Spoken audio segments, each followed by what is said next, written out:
Hello and welcome to this week's episode of the Actually Do You Know What podcast. This week again, it's going to be a solo episode. I know we'd said that we were going to maybe switch away from that or get back to the one-on-one in-person conversations, but just scheduling conflicts really just put a dampener on that this week.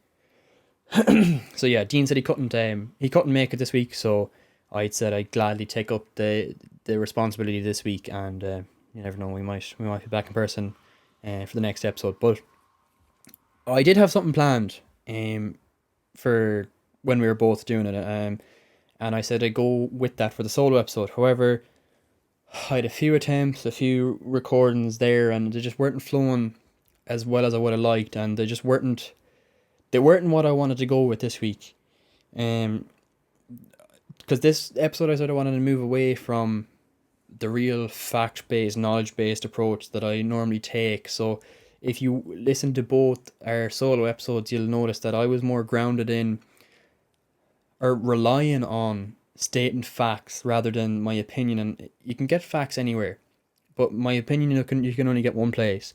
And that was something Dean was a lot more proficient at, giving his opinion more so than giving facts. So I thought I'd try that, and with the research I'd done, it just wasn't possible to get my opinion into that topic. So I tried to battle through it, but there's no way that was going to work. So what I decided to do was go back to a site that I really enjoy going to. We used it for another one of our episodes. It's the episode on morality.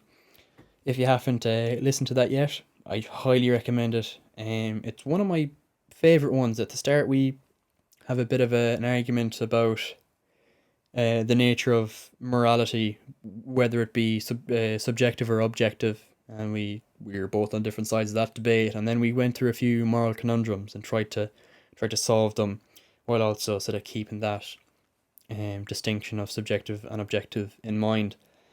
So yeah, I went back to the philosophy experiments page here, and I'm just going to pick a random one and go with it.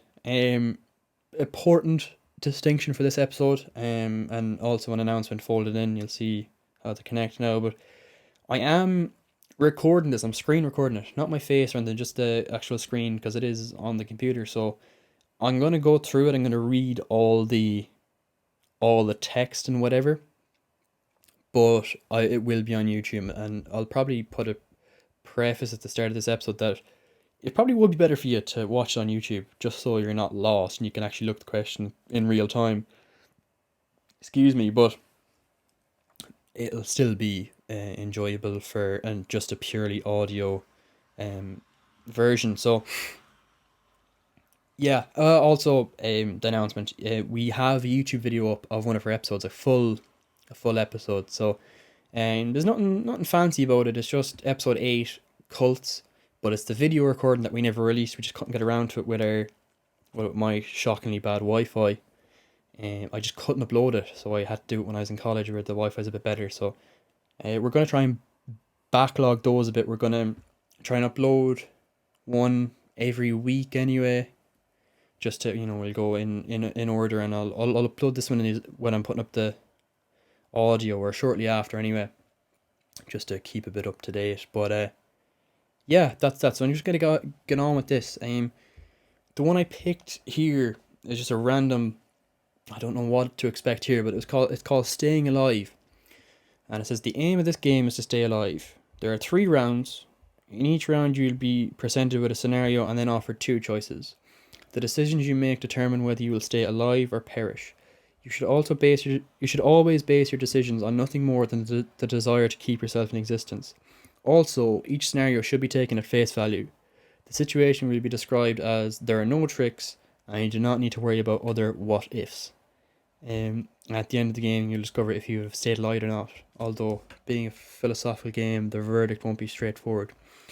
I'm fairly confident that I'll stay alive, because as of yet, I haven't died. So my record is pretty pristine. So if there's one thing I'm good at so far, it's staying alive.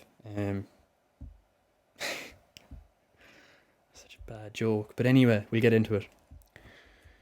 Okay. Round 1. The Teletransporter Choice. You've been chosen to go on a very important mission to Mars. You have no choice in this matter, you must go, but you can choose your means of transport. One method is teletransportation. You will step into a scanner here on Earth that will destroy your brain and body while recording the exact state of all your cells. This information will be transmitted to a replicator on Earth, taking 3 minutes to arrive, which will then create a brain and body exactly like yours using entirely new materials. The person on Mars will look like you, think like you, in fact be indistinguishable from you. He or she will certainly feel as though they have merely fallen asleep on Earth and then woken up on Mars.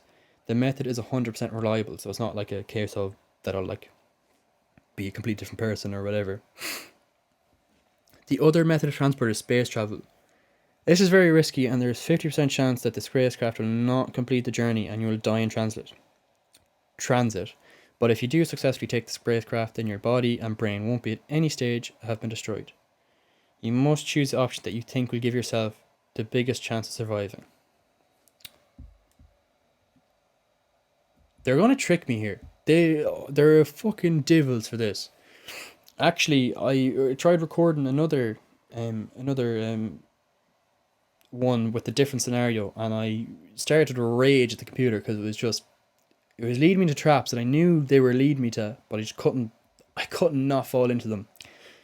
So if I want to give myself the biggest chance of surviving, I'll go on the spacecraft, because the teletransporter, it's not me, so I'll take my chance of the spacecraft.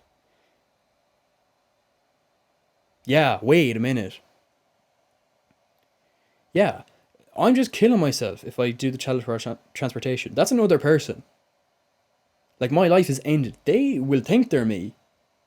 They're gonna trick you there. I'll take my chance of spacecraft for the biggest chance of surviving.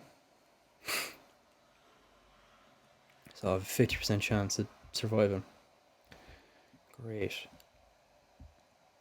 Oh! I struck it lucky. The spacecraft arrived safely. Welcome to Mars. See, I'm good at this staying alive crack, am I? Anyway, life on Mars, round 2, silicon or virus. Life on Mars turns out not to be a bed of roses. In fact, 2 strange viruses have evolved on the planet which are causing a lot of problems. The first destroys body parts. The way they structure these sentences really makes you think that they're going to continue them on. The first destroys body parts. Fortunately, medical science is very advanced, which means people can simply be given artificial limbs and organs as required. You've been hit pretty hard by this virus, and in fact, almost your entire body is now made of artificial parts. I had no say in this, did I? Anyway, however, there exists a second virus that attacks the brain.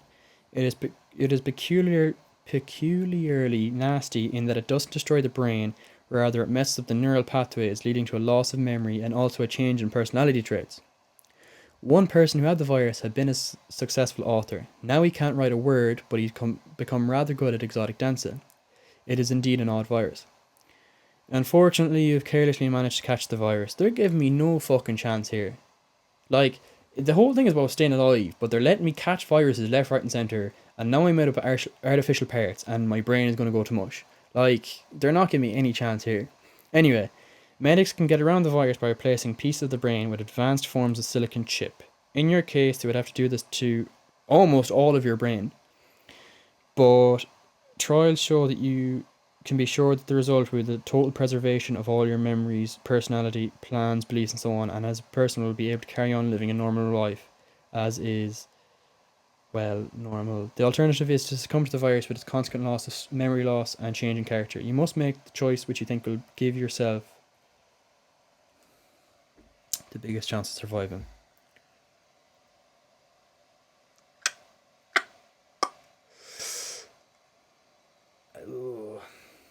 This is another tricky one about which is yourself and which isn't. What?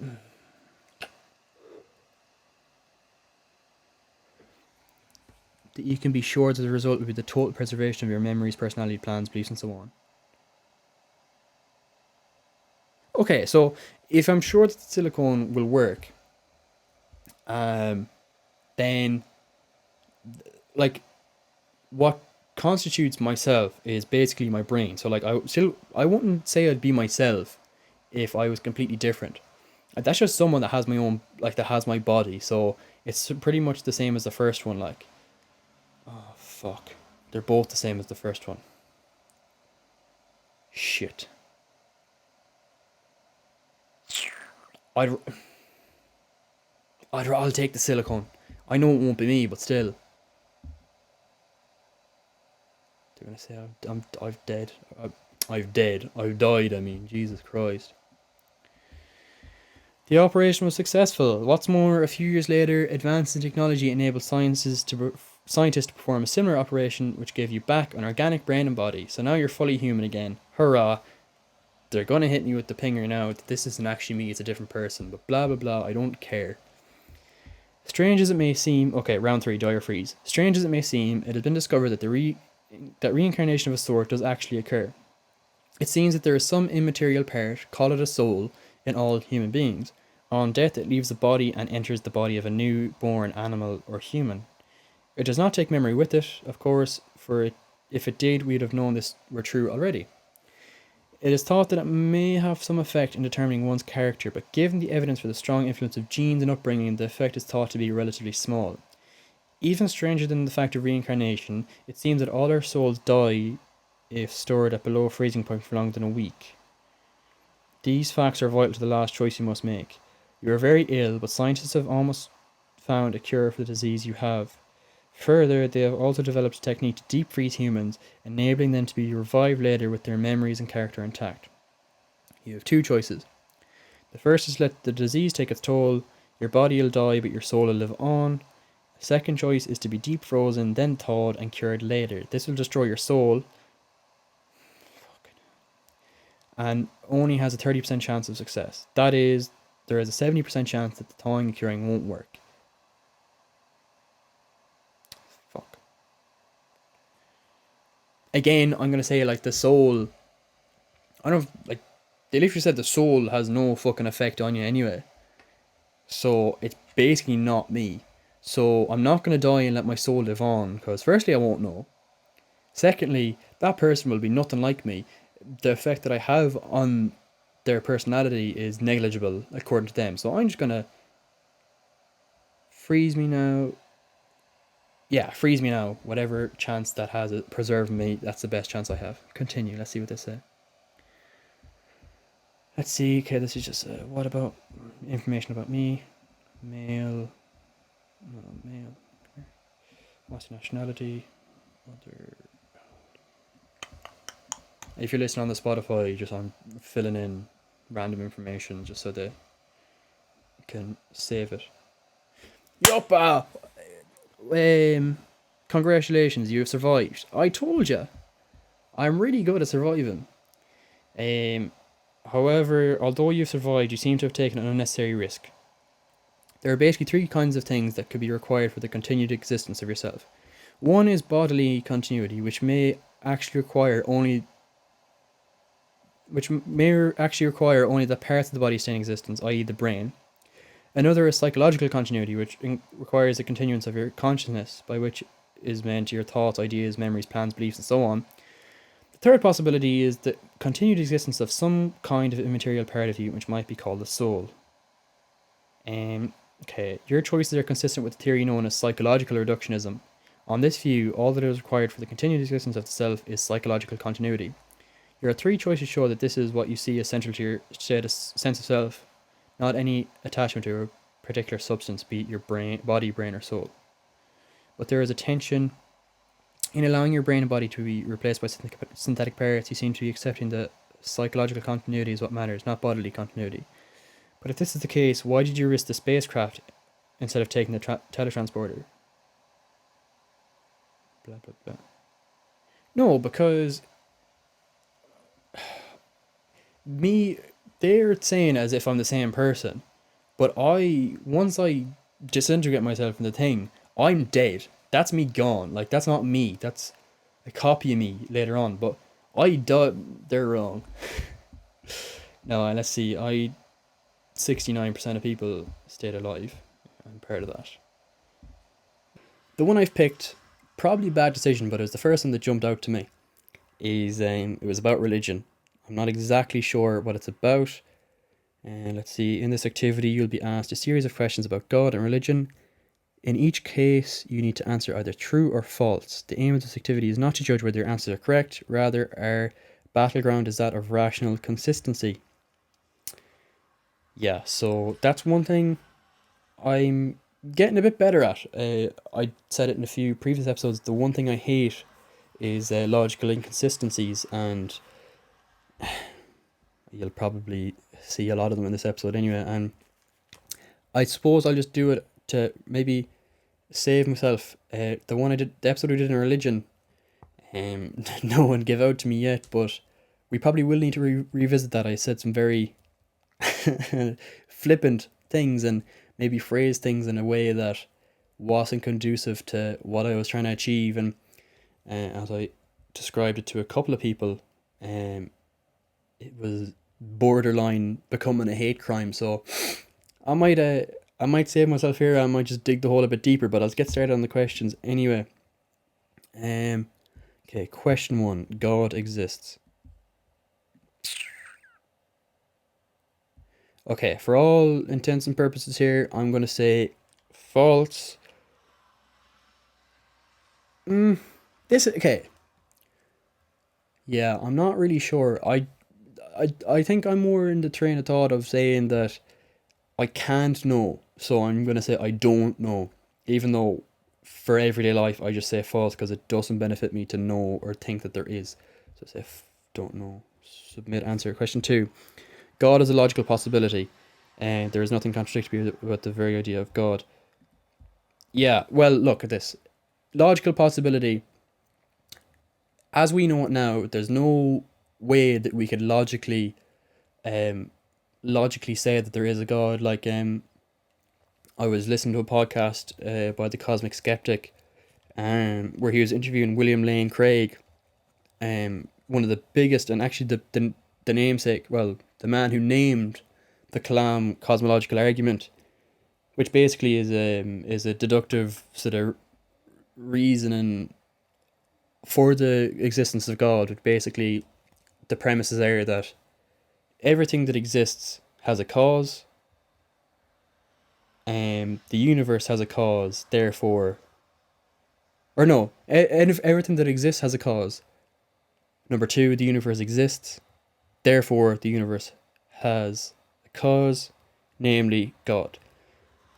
Now, I don't really like that way of reasoning. I listened to the podcast and I still couldn't be convinced of it. So I'm going to say that God is not a logical possibility in so far as we know it today. So I'm going to say false for that one. Let me see. Fuck that. It's already saying I'm being inconsistent. It's strange to say that God is a logical impossibility, but you don't know whether God exists. Yeah, okay, they've got me there to be fair, but still, if God does not exist, then there is no basis for morality. You already know where I'm at with this if you watch the morality episode, but essentially, I was saying that morality is an objective construct just in terms of our own sort of human experience. Our being moral agents or practitioners of morality, there's just rules that have formed. People will say it's subjectively so, but if everyone is subjectively thinking the same thing, then it becomes an objective reality. If me and Dean didn't agree with this, if you want a bit more nuance to the thing, to the argument, you should probably go to the episode of morality. But I'm just going to say if God does not exist, so I'd say that's false. Please don't tell me I've bitten a bullet again. No, okay. Any entity that is right to call God must be free to do anything. So they're saying if there is a God, it must be free to do anything. I'll say true. Okay. Any entity that is right to call God must want there to be as little suffering in the world as possible. That is false. I think it was Jordan Peterson that might have said it. And if you know Jordan Peterson, you'll know that he's a very religious man. He's really enamored by the allure of Christianity, but in response to Stephen Fry that time, if you saw him on Gay Byrne, The Meaning of Life, Gay Byrne asked him a question and he goes, uh, if you, because obviously Stephen Fry is a well-known atheist, but he goes, if you by chance after you die walk up to the pearly gates and you see God, what would you say to him, assuming that it was, assuming that he was real and everything? And Stephen Fry just goes, how dare you, how could you be so evil as to, you know give let children get cancer and blah blah blah and all that. And Jordan Peterson goes, well, God must be evil, because only when you experience evil can you overcome it and actually be truly good. If there was no evil, then there'd be no way to be good. You would just be. So that would also be false, even in Jordan Peterson's eyes. If it might be going off on a tangent there, but anyway. So any entity that is right to call God must want there to be as little suffering as possible. False. Any entity that is right to call God must have the power to do anything. That is true. If you're going to call someone God, if you're going to call something God, it must have the power to do anything. And definition of God is normally omnipotent, omniscient, and omnipresent. So omnipotent, ever, um, powerful beyond any, anyway. While there might be argument over the details, evolution by natural selection is the correct explanation for the origin of species. That is true, without a shadow of a doubt. If you think it's false, then I don't. What are they saying? You're doing pretty well so far, but watch out, danger ahead. Okay, it is justified to base one's beliefs about the external world on a firm inner conviction, even in the absence of any independent evidence for the truth of this conviction.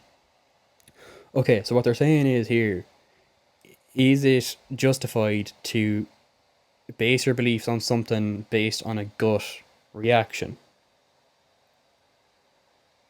Now, I don't know where they're going with this, and the way they've prompted me that I'm in danger really sort of makes me think as well. Like, can I know anything for sure? Like, can I know that what I'm experiencing is actually the unaugmented reality, like that I'm actually looking at the world through an unbiased way? Like, I don't think you can separate the world inside your head and the world outside your head in such a definite way. Like, if I was schizophrenic, let's say, the world outside my head is filled with, what's the fucking word for it? Hallucinations. And that for me would be the outside world. However, that's just a figment of my inside head. So I'm not going to say it's a bad question, but it's very sort of very ambiguous. So it is justified to base your beliefs on an inner conviction, even in the absence of any independent evidence. I don't think it's justified. No, false. They're going to say I'm inconsistent here. Alright. Any entity that is right to call God must know everything there is to know. That is true. Omniscient. The definition of God. Torturing. Okay, I'm not going to reason through this one. I already reasoned through it before, I think, on an episode. I don't know, actually, no, I don't know if I did. Actually, no, innocent people is a real thing, a real misnomer here. Or not misnomer, but a real spanner in the works, let's say. Torturing innocent people is morally wrong. There might be some instances where it's morally right, but for the most part, I would say that's true. If, despite years of trying, no strong evidence or argument has been presented to show that there is a Loch Ness monster, it is rational to believe that such a... Yeah, true. Oh, sorry, I didn't realise that you couldn't... If you're on the Spotify, I didn't read that through for you, sorry, but it was like after years of looking for research or for evidence of the Loch Ness monster and none presents itself, is it right to assume that it does not exist? And I said it's right to assume that. So people who die of horrible painful diseases need to die in such a way for some higher purpose. That is false. That's false. If God exists, she can make it so that everything now considered sinful becomes morally acceptable, and everything that is not considered morally good becomes sinful. Yeah, if a God existed, he could do that. And he actually, if you look at some religious texts, it actually is that way. That certain things that are deemed morally sinful by that certain God gives permission in certain circumstances, like in the Quran, and this is the basis for a lot of religious extremists, like the jihadis and whatever. But there's a verse that God said it is right to kill the enemies of the state, or like apostates and all that. So basically, those who are of a different religion. So the context of it was a bit muddled, but essentially he gave uh, he made it morally acceptable to kill those who were threatening the religion, whereas it wouldn't be morally acceptable otherwise. So I'm going to say true for that. It is foolish to believe in God without certain irrevocable proof that God exists. Foolish. I would say it is. This is just my own bias here, but I would say it is foolish to believe in God without proof. But at the same time, people will say that there's no way to actually prove, and that's the part of it. But I just don't think there's a reason for it. So I'm going to say it is foolish. He may have taken a fucking direct hit. I'm telling you, what did they say? Oh my god. You claimed earlier that evolution by natural selection is the correct explanation for the origin of species. However, you've now stated that it's foolish to believe in God. Here. These ads are fucking ridiculous, man. The problem is that there is no certain proof that evolutionary theory is true. Even though there's overwhelming evidence that it is true, so it seems that you require certain irrevocable proof for God's existence, but accept evolutionary theory without certain proof. Like, I think it was just a misunderstanding of how certain they want me to be. Like, it's basically beyond a shadow of a doubt that evolution is true. My god, they're such cunts sometimes, these lads. Let's see, all the options. I'll bite the bullet that a higher standard of proof is required for believing God than for belief. No. No, they're being cunts here on it. I'll just say I'll bite the bullet that a higher standard of proof is required for believing God. No, I'm going to say my beliefs are in contradiction because they haven't made it clear what exactly the difference was. So I'll say it here. If the same amount of proof for God was there that is for evolution, I'd believe in God. However, that will not be the case. So I'm going to say they're in direct contradiction. Fucking hell. As long as there is no compelling arguments or evidence that show that God does not exist, atheism. For fuck's sake. Oh my god. I shouldn't have done this topic. It's so fucking melting and. Okay, as long as there are no compelling arguments or evidence that show that God does not exist, atheism is a matter of faith, not rationality. No, because that's like saying believing that unicorns does not exist is a matter of faith because there's no way to say that they don't. The burden of proof is upon you to prove that unicorns do exist. The burden of proof is never on the non-believer. The burden of proof is on someone that asserts something. So if you assert that God does exist, you have to argue for it.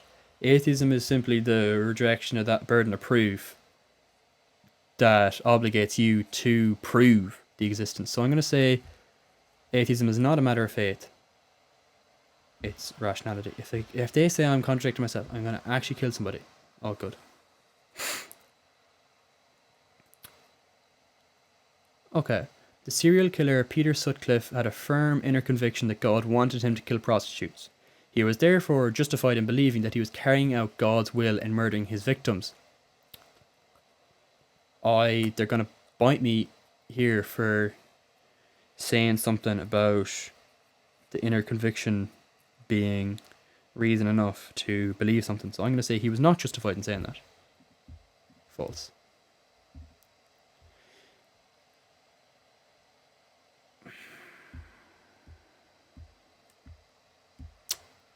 Fucking... Oh my god. If God exists, she can create square circles and make 1 + 1 = 72. So... Jesus. They keep saying she. They're going to try and catch me out here being a sexist or something. Why can't God be a she? Anyway, she can do that, but that would be an exercise of her omnipotence, not of... Yeah. Oh my god. Fucking hell, I've bitten the bullet again somehow. In saying that God has the freedom and power to do that which is logically impossible, you're saying that any discussion of God and ultimate reality cannot be constrained by basic principles of rationality. This would seem to make rational discourse about God impossible. If rational discourse about God is impossible, there is nothing rational we can say about God, and nothing rational we can say to support our belief or disbelief in God. To reject natural constraints on religious discourse in this fashion requires accepting that religious convictions, including your own, are beyond any debate. No. Okay, I'm going to combat this by saying that an entity is omnipotent, omniscient, and omnipresent is a paradox. However, so that means the idea of God is paradoxical. So if they're saying that me not being a fucking clem is contradictory, I'll accept that. I'll accept that very readily. Biting a fucking bullet up my arse. Alright, is it justified to believe in God if one has a firm inner conviction that God exists, even if there's no independent evidence? I would say it's not justified, but do what you want. They're gonna say I'm contradicting myself again. Okay, a few more questions. Oh, this is just about are you male or female? I'm male. What's your nationality? Other, it's not there. How old are you? 19 or under. What's your religion? None. Right, let's see how consistent I was here, and how I fare against the average person. You.